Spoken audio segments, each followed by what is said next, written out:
Every day in New Zealand, a lamb is born. That's all that happens here. It's just sheep, sheep, and more sheep. You know, I love New Zealand. I do. But it's saying something that when I think about famous Kiwis, the first place my mind jumps to is a YouTuber that was an internet sensation way back in 2013. One that I didn't even watch, but I was definitely in the demographic for. She had 1 million subscribers, turned into an LGBTQ icon, don't think anyone saw that coming, and they let her write a book. Yeah, this girl was part of the YouTuber turned author craze. That's our queen. She even appeared in a music video, which is amazing, by the way. It's so of its time, and the song, low-key, catchy. Have you figured out who I'm talking about yet? If you're a Kiwi, you might have. One last hint, she was big on Facebook. That's all you're gonna get. Think about it. Yeah, I'm talking about Jamie's World. Of course. Now, some background on Jamie. Her last name is not actually World, although that would be quite cool. Would really put New Zealand on the map. Get it?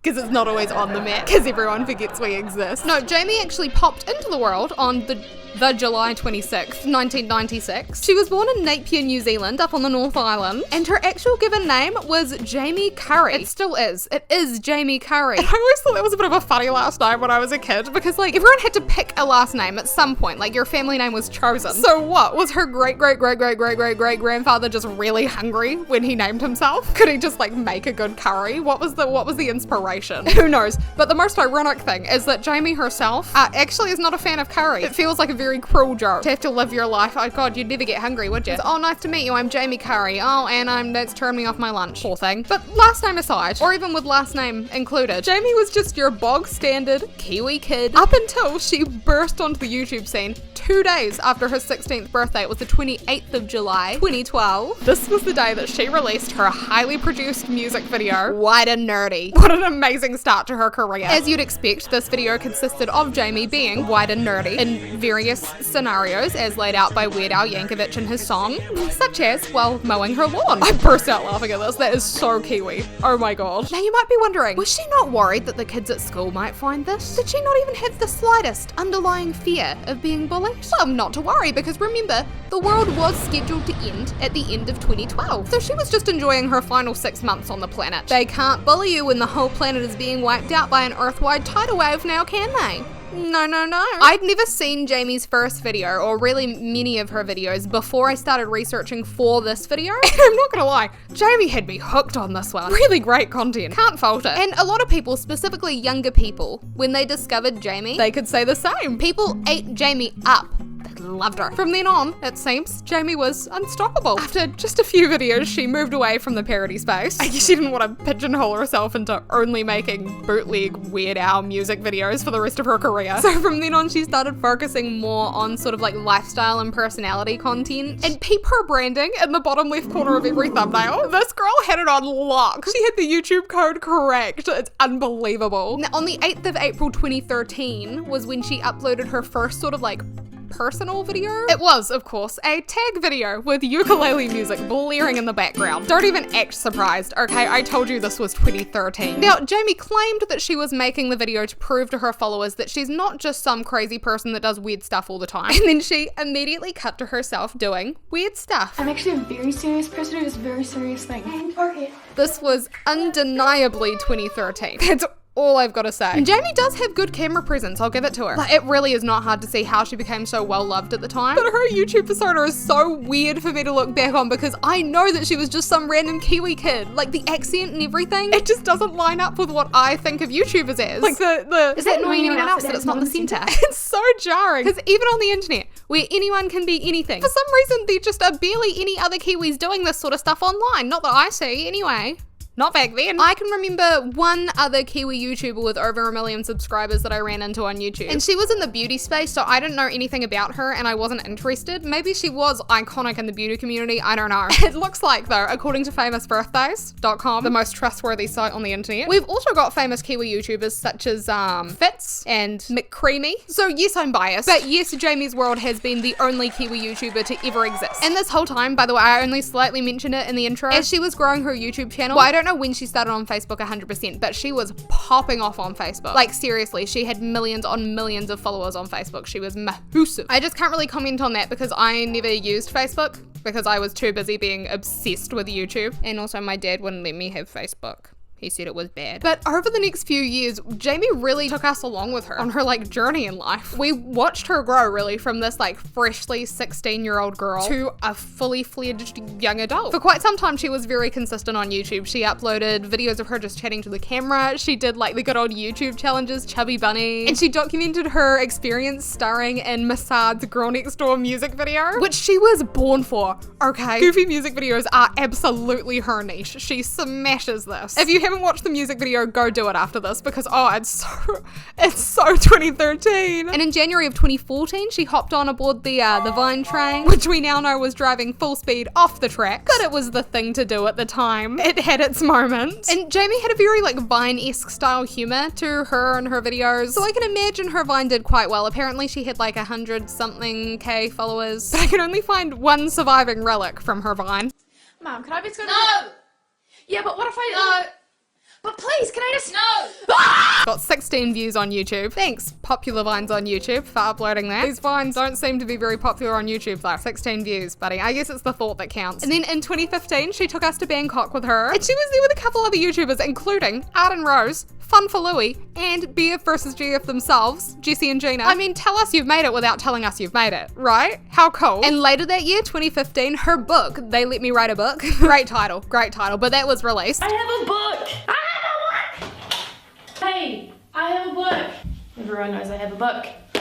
And this book became a #1 bestseller on Amazon. And I feel like every author has been a #1 bestseller on something, but normally it's New York Times. So Amazon's got to count for something, right? According to this New Zealand Herald article, when Jamie's book was released, she had 1.3 million subscribers on YouTube and 10 million followers on Facebook, which is fucking insane. This random little Kiwi kid just absolutely killing the game on the internet. Like, good job. Clearly I don't even know how to feel about this. I'm overwhelmed. She also moved into her own apartment this year, out of Mummy and Daddy's house. And it's probably just because I'm not from the North Island, but I have never ever seen an apartment building look like this. It looks like a hotel. Maybe it's a bigger city thing, I don't know. We have apartments down here, but just nothing like that. But either way, Jamie got actually a very average, like quintessentially Kiwi starter home or starter apartment hotel room, which seemed very humble. I don't know, I thought she'd be able to live a bit more bougie. She had like book royalties and Facebook and AdSense money rolling in. But I do love that she kept it basic. It's like a rite of passage. You've got to live in a house with like yellow wallpaper and colored carpet at least once in your life. But in this video, she pulled the middle finger, and she also showed us her small alcohol collection. Oh, they grow up so fast. And then just like that, it was 2016. Her teenage years had come and gone. Jamie was 20 years old. But despite the years passing, her content and her personality remained incredibly similar to what we first saw from her in 2013. No more Weird Al parody videos in sight, however, a mark of a growing woman. But she shared in this video, announcing that she was now in her 20s, that life was getting a little bit more complicated for her. She was doing the normal, like, new adult stuff. She was learning that she had to pay for her own groceries and doctor's appointments, and shit's expensive. God, is it expensive. She was having to figure out things that she didn't even realize she didn't know how to do, like laundry, I think was what she mentioned. And she'd lost friends since high school. They really do grow up so fast. By this point, just from looking at the background, she did have a much nicer place though. So that's progress. She moved. And then she took us to Antarctica with her. Man, she did some cool stuff. She got some crazy opportunities just from being a YouTuber and like famous on Facebook. How cool is that? How many times can I use the word cool in this video? Cool, cool, cool. And then in 2017, things went in a slightly different direction on her channel. Jamie made 3 videos in a row aimed at first time or young adult voters, I think for the upcoming election. So I don't know, was Jamie deadass sponsored by the New Zealand government, or did she really just go on this like ultra serious politic passionate kick? Like when she told us she was actually a very serious person back in 2013, were we meant to have been listening? I just didn't expect it, but hopefully it sent its message out loud and clear. Hopefully we got lots of young adult voters back in 2017. Honestly though, this like change of tune does kind of check out, because I think around the time of this series releasing was when we actually really started to see Jamie mature. She was still the same girl, she was still quirky, she still made funny faces. She just felt a bit more mellowed out compared to when she first started making videos anyway. And she was still getting amazing opportunities. Right at the end of 2016, she got to go to London. She was going there to star in The Greatest Showman. Well, not the movie. She got to go star in a music video, and a bunch of different influencers were invited and they got to all sing like a line on a song. While she was there, she even interviewed Hugh Jackman.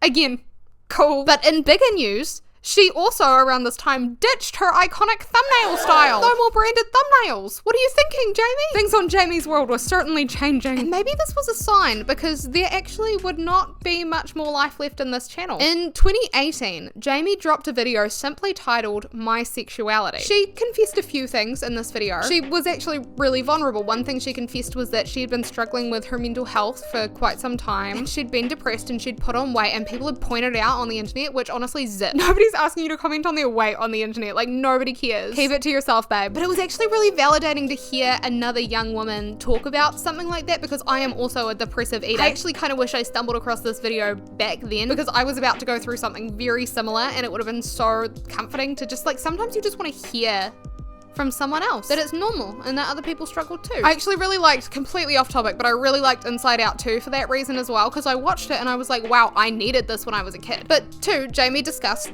her sexuality.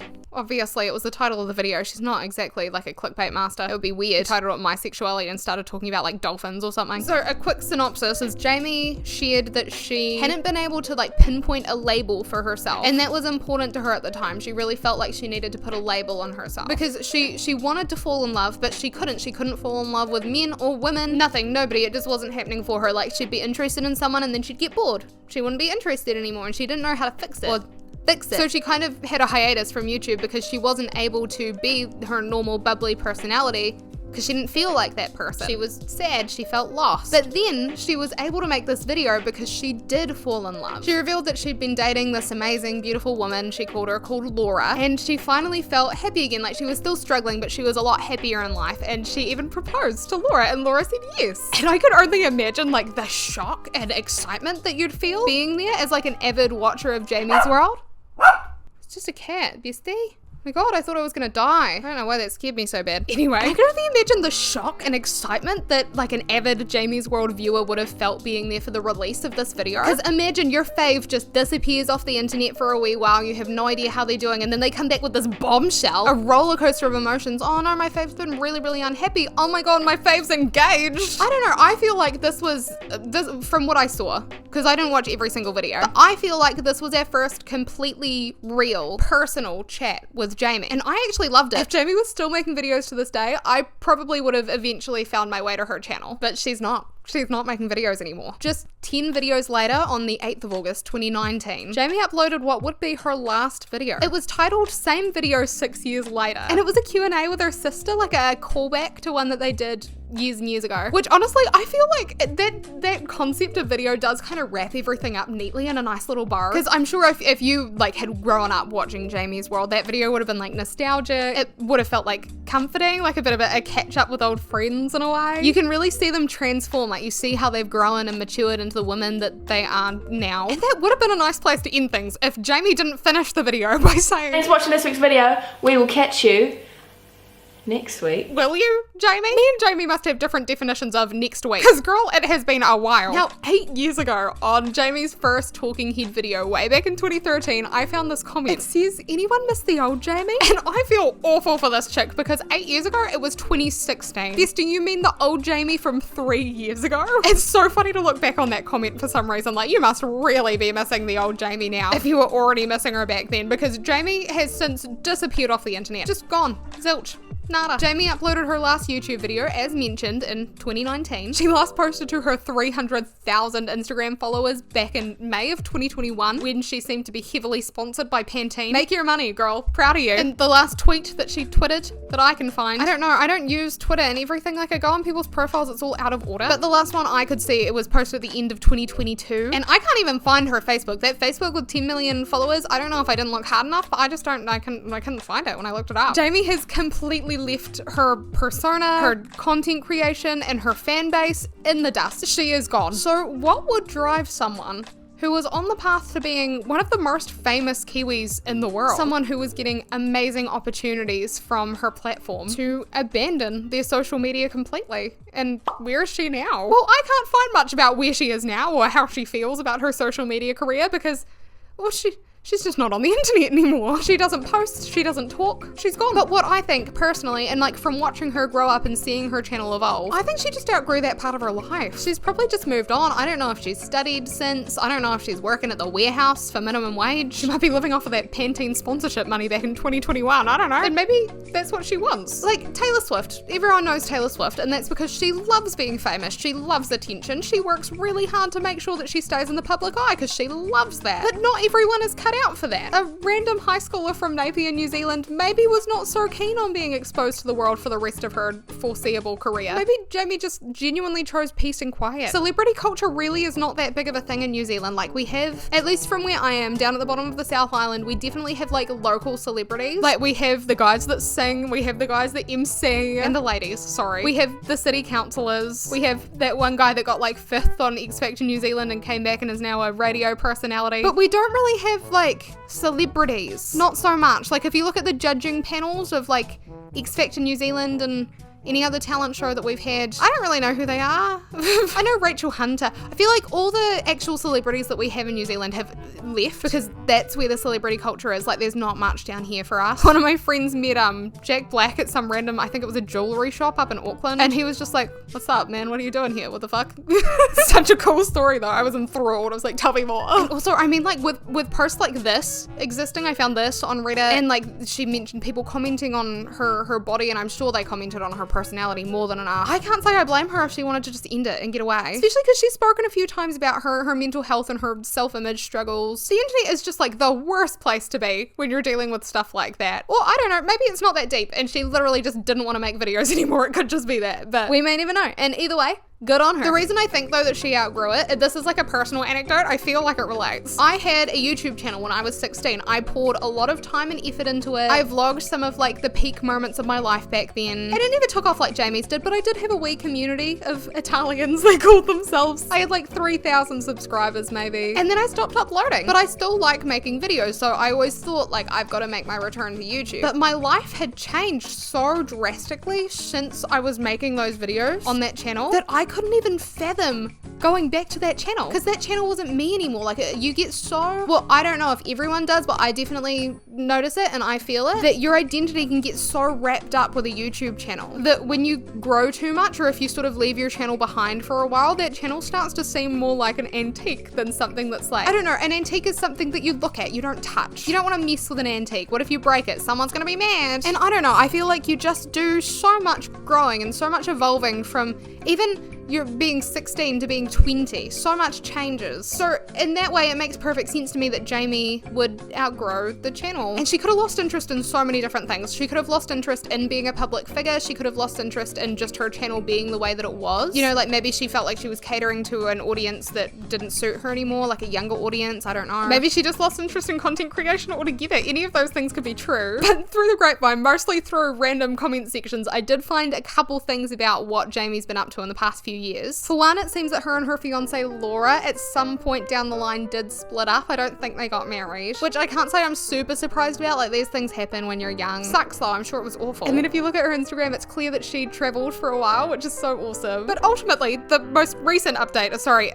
about the lighting, it's all of a sudden raining. Welcome to New Zealand. But ultimately, the most recent update on Jamie's World that I could find was this random girl who commented 5 days ago on her last Instagram post saying that she knows Jamie's sister, and apparently Jamie is doing well. And I want to believe that that's true, so let's just go with that. But if you do want to support a Kiwi YouTuber girly, I mean, you could subscribe to me, or you could go check out Izzy's channel. She's, I guess, a bit of a commentary YouTuber. She comments on like nostalgic games for the most part. That's how I found her. And she's just kind of killing it. So even if it's just for her accent, she's worth a watch. Now, I want to know, I'm assuming, I mean, if you've made it this far on the video, which like nobody watches this far on the video, do you remember Jamie's World? Are you a Kiwi, or did she reach like internationally? I don't know. I'd be really interested to hear what other people have to comment on this topic, because like I said, I knew of her, but I never watched her avidly. Like I just sort of, I knew that she was there doing her thing and I was like, cool, but I never followed it. So if you did, I'd love to know more about it. I mean, tell me. But I'm gonna go, not outside, because like I said, it's raining, but